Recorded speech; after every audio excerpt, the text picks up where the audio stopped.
You ask Tiger to solve. This deals with linear equations with one unknown. The final result is x equals 8. Let's solve it step by step. Simplify the expression. Group like terms.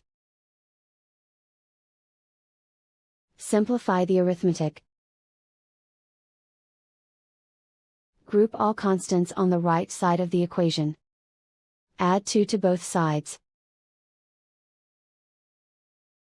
Simplify the arithmetic.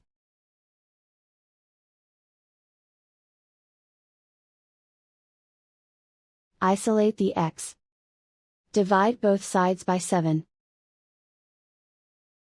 Simplify the fraction. Find the greatest common factor of the numerator and denominator.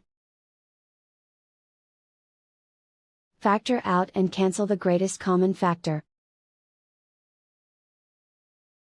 And so the final result is x equals 8.